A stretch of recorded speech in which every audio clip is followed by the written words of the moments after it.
Hello and servus. It is a slightly drizzly September Saturday and I'm at an extremely busy Rathausplatz in central Vienna, where behind me they are making the final preparations for the 2025 World Tram Driver Championships.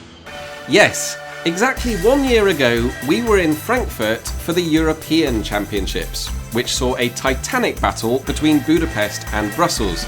But this year, for the first time in tournament history, we have teams competing not just from Europe, but from around the globe. Welcome to the first ever World Championships of tram driving.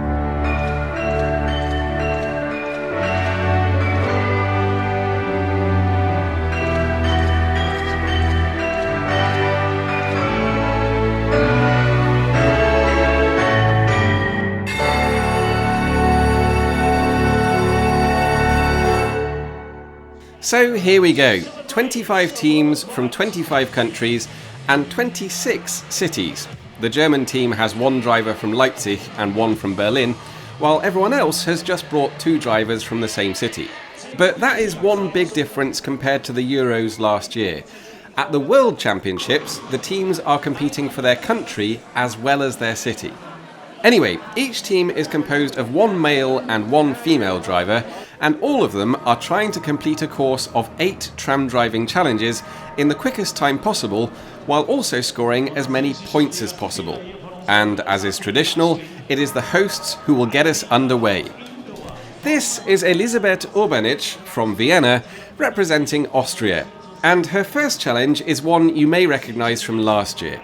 We're starting with the stop and go test. If you haven't seen this before, the drivers have to stop and start the tram 3 times while spilling the least amount of water possible from the bowl attached to the front of the vehicle. It's basically a test of how smoothly you can accelerate and decelerate your tram. And at the end, the judges take a look at the electronic readout to see how much water is left in the bowl, and Elisabeth scores... Actually, I'm not sure how many points she's got there because they haven't put the scoreboard up on the screen yet, but there is a maximum of 500 points available for each task. And now she has to run to the other end of the tram for the speed test. This one's pretty simple. You just need to accelerate to exactly 25 kilometers an hour, but crucially, the speedometer has been covered up, so you have to guess. The closer you get to 25 kilometers an hour, the more points you score. But immediately, you then need to apply the brakes for the target stop challenge. And I would love to show you how well Elisabeth did with these 2 challenges, but for some reason the official coverage completely missed it. But don't worry, they're going to get things sorted in a moment. There we go, she's back. And it's a good thing she is, because next up is the return of my absolute favourite challenge, the tram bowling. This is pretty self-explanatory. You get 100 points for each pin you manage to knock over. The challenge here is not so much about directing the ball, you can't really do that in a tram. It's more about judging your precise speed and braking distance. You want to hit the ball hard enough to knock the pins over, but you also need to stop the tram before it hits them. If that happens, you score 0. And next up is a new task for this year, the reversing challenge. Once again, Elisabeth is trying to stop the tram on the same 500-point target that we didn't see earlier. The twist is, this time, she can't see it, because she's sitting in the front cab and they've removed all the cameras and mirrors. So she's relying entirely on her teammate Florian, who communicates with her using a whistle.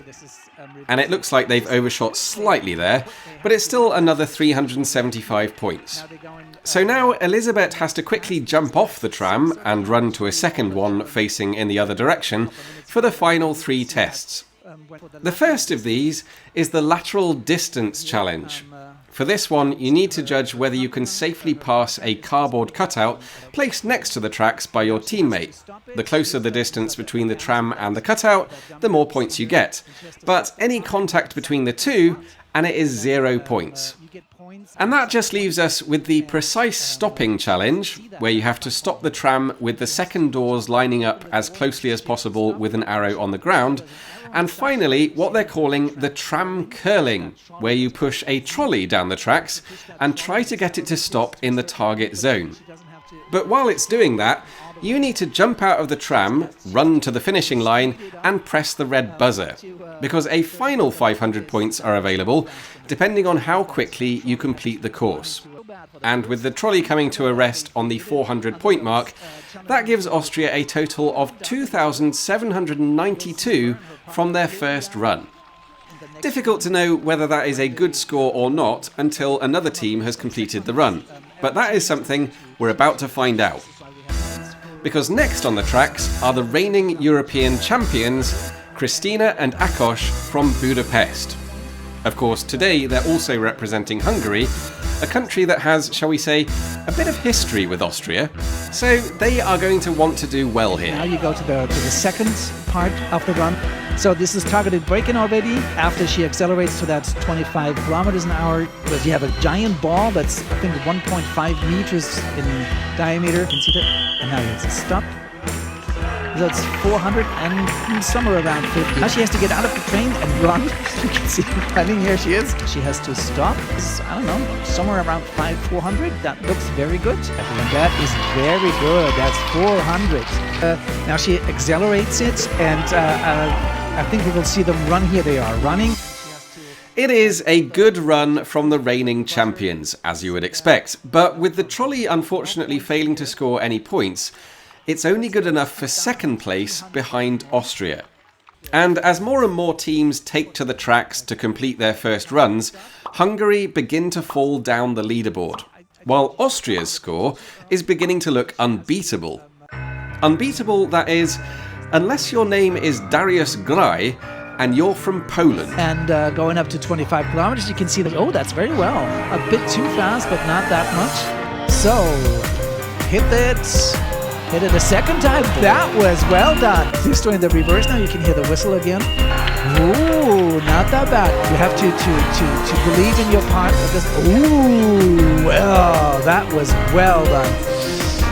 It's not perfect, but it looks like Team Poznan is in the lead.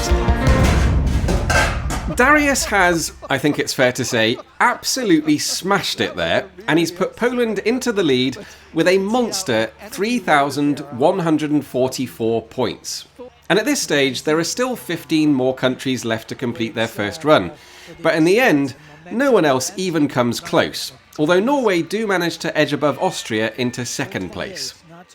So at the half-time break, the top 10 looks like this, with Poland on top, and Morocco flying the flag for the non-European teams in fifth. In the second round, the teams will go in reverse order, with the top three therefore going last. But before that, I wanted to find out what it's like to compete at your first World Championships.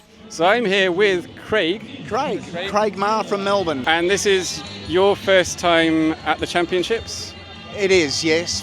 First time for me, but second time for Melbourne. They competed at the European Championships in 2022. And how different is it to drive a Vienna tram compared to a Melbourne tram? It's chalk and cheese. In Melbourne, we control our trams with a right hand. In Vienna, it's left-hand drive. But the biggest difference is Melbourne trams are about 20 tonnes heavier. If we had our time over again, we would have adapted for, or... Can you train for that? No, not really.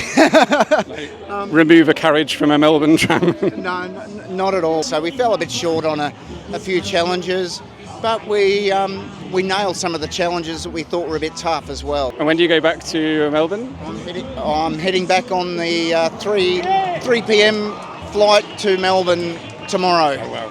So there's every chance I may have a little bit of a headache. All the teams will be up on the main stage here, and that'll be followed by a party with all the drivers. So looking forward to that. Nice. Well, enjoy the party and safe journey home.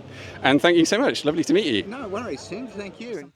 All right, let's get back to the action now. And with everyone going in reverse order for the second run, realistically, the first few teams we're going to see here are just fighting for the minor positions.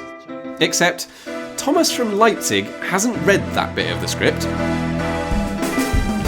Speed the train up to 25 kilometers an hour, and then a perfect stop, hitting hard enough to go. Oh, well done. And where did it stop? Oh, it looks very good.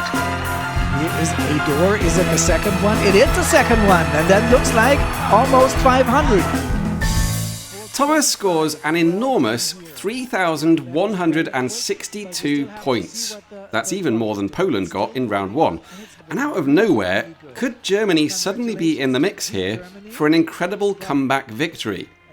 Well, for a while it looks like they might be, until finally they're overtaken by the Hungarians, who finished 12 places above them in round one. And so it is the reigning European champions who are in the lead as we come down to the final three teams. But now it's the moment the home crowd have all been waiting for. Team Vienna is on the third rank right in the moment. And if they're doing well, they maybe can even win. Let's see.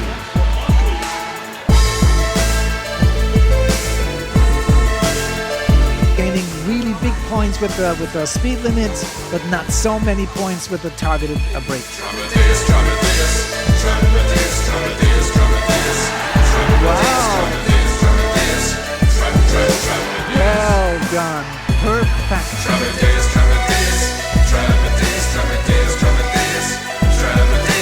There we go. There we are. Oh, we touched it.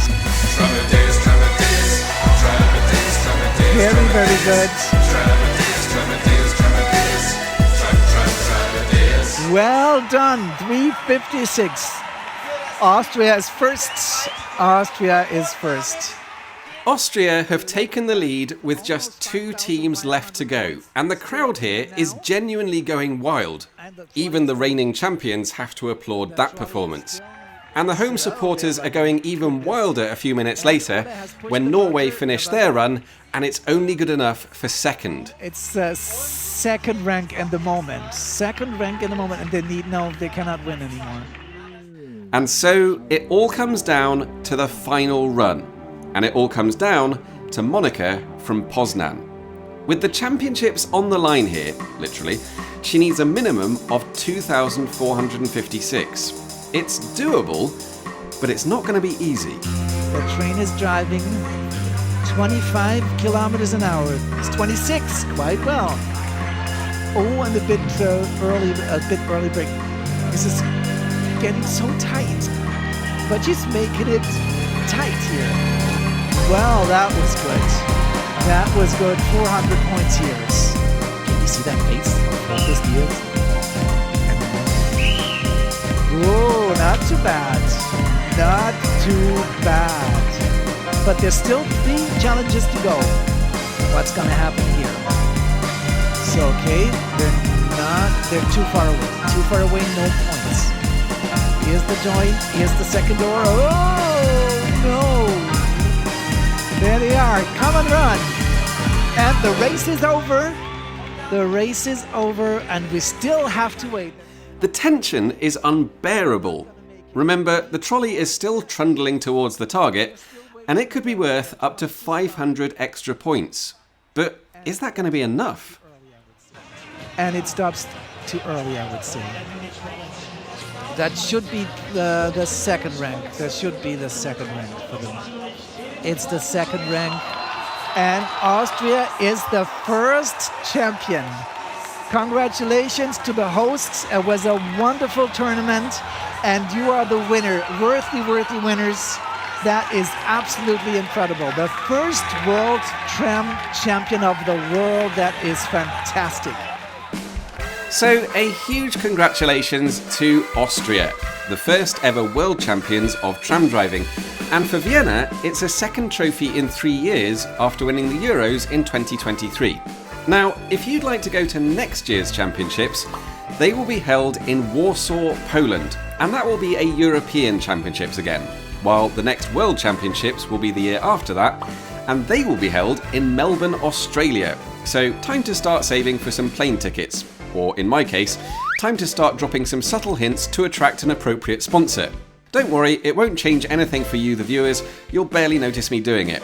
On which note, a massive thank you to everyone at Tram VM and Vienna Linien for putting on such a fantastic event and helping me make this video. And as always, thank you all for watching, and I'll see you soon.